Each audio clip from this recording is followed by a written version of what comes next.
Une perle est une concrétion calcaire, généralement de couleur blanche, fabriquée par certains mollusques bivalves, principalement les huîtres perlières. Quand un objet irritant passe à l'intérieur de la coquille, l'animal réagit en entourant l'objet d'une couche de carbonate de calcium CaCO3 sous la forme d'aragonite ou de calcite. Ce mélange est appelé nacre. Autrefois obtenu par le hasard ou cueilli par des professionnels dans le golfe Persique, les perles font au début du XXe siècle l'objet d'une culture qui a été mise au point par les Japonais du début du XXe siècle aux années 1970. Depuis, le secret de leur technique s'est répandu dans tous les archipels de l'océan Pacifique, et la Polynésie française en est le principal producteur en 2010.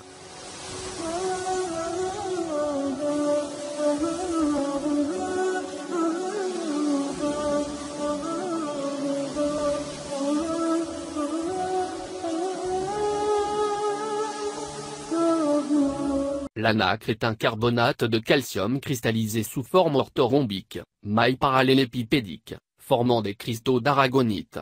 Ces cristaux se forment sur un substrat de protéines et de sucre complexe, 4-6%, qui lui confère une grande solidité.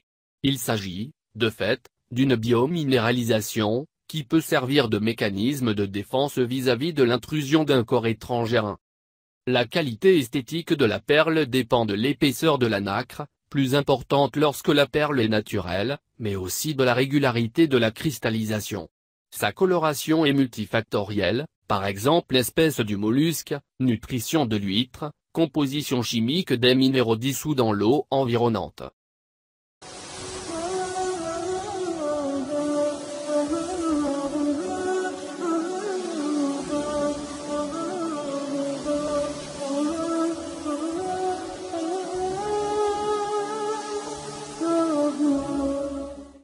Durant la préhistoire, plusieurs tombes du Paléolithique ont livré chacune des centaines, voire des milliers, de perles et barres obliques ou de coquillages apparemment cousus à même les vêtements.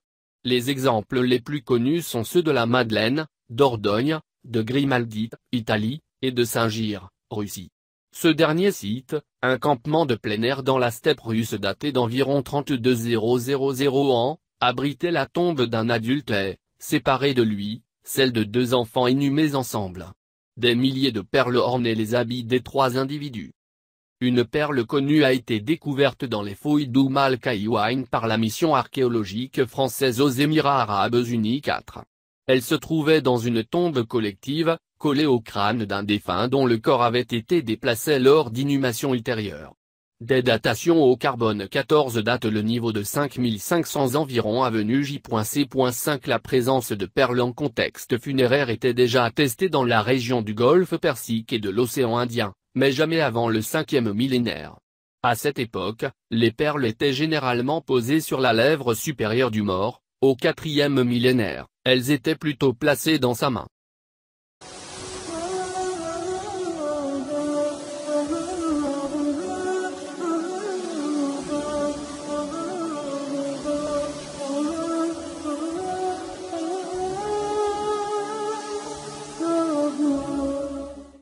Les perles sont utilisées pour confectionner des bijoux depuis l'Antiquité, elles étaient appelées les larmes d'Aphrodite. Les familles romaines qui en avaient les moyens, achetaient à leurs filles une ou deux perles chaque année, afin qu'elles aient un collier complet à leur majorité. Le CIBJO reconnaît 4 catégories de perles: les perles naturelles, très rares, les perles de culture, les perles composées, les perles d'imitation. À cela s'ajoutent les 2 catégories d'eau douce ou d'eau de mer. La valeur des perles est déterminée par leur forme, symétrie, leur brillance, leur taille, leur couleur et leur poids. Les perles sont divisées en 8 formes de base: ronde, semi-ronde, bouton, goutte, ovale, poire, baroque, baguette. La brillance, ou lustre de la perle, est le plus important des critères pour juger de la qualité d'une perle, surtout pour les joailliers, mais plus la perle est grosse, plus elle se vend cher. Les grosses perles parfaitement rondes sont très rares, et très recherchées pour des colliers à plusieurs rangs. L'épaisseur de la nacre est un critère déterminant la qualité d'une perle. La nacre peut être considérée comme l'essence de la perle, car elle va lui apporter son lustre, sa teinte et sa durabilité. Une nacre épaisse permet à la perle de conserver durablement sa teinte et son apparence, contrairement à la nacre fine qui, même si elle peut être très belle, aura plus de mal à durer dans le temps. La taille des perles dépend fortement de l'espèce produisant la perle.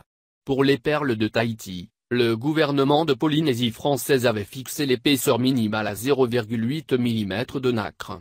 On ne permettait à aucune perle de Tahiti dont la nacre n'entrait pas dans cette norme d'être commercialisée. Cette interdiction n'est pas reconduite dans la loi du pays N-2017-16 du 18 juillet 2079.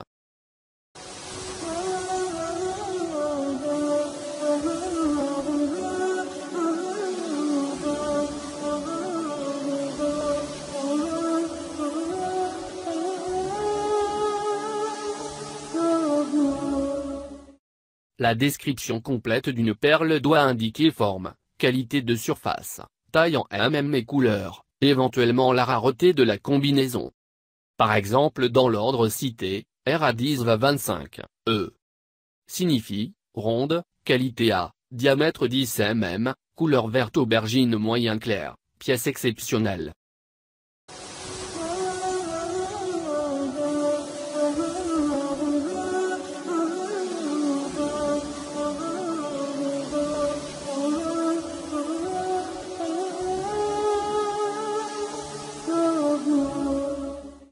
Ronde, R, 2% maximum de variation du diamètre. Presque parfaitement sphérique. Les perles parfaitement rondes sont les plus rares et les plus chères. Elles sont le plus souvent montées sur des colliers ou de simples rangs de perles. Semi-ronde, SR, 2-5% maximum de variation du diamètre. Une fois montées, elles paraissent parfaitement rondes mais ont une valeur moindre. Semi-baroque, SB. Plus de 5% de variation du diamètre mais avec au moins un axe de révolution. Elles peuvent être en forme de bouton, de goutte, d'ovale ou d'autres formes non définies. Bouton, BT, légèrement aplati. Utilisé en collier, pendant ou boucle d'oreille. La partie arrière de la boucle est cachée, ce qui permet de montrer une perle ronde, plus grosse. Goutte, DR, ou poire, larme, plus souvent utilisée en pendant d'oreille ou de cou. Ovale, ove, utilisé en collier, bracelet ou boucle d'oreille. Baroque, vécu, sans forme déterminée, irrégulière et sans axe de symétrie. Le plus souvent utilisé dans des colliers ou des pièces de joaillerie où la forme irrégulière peut être cachée, et laisser croire à une perle parfaitement ronde ou parfois la forme intéressante permet de les monter en collier. Cerclé, ou bagué, CL. Caractérisé par un ou plusieurs bourrelets ou sillons concentriques autour du corps de la perle, situés entre le tiers et la moitié. Si les cercles sont situés en dessous du tiers, la perle est classée sous sa forme primitive.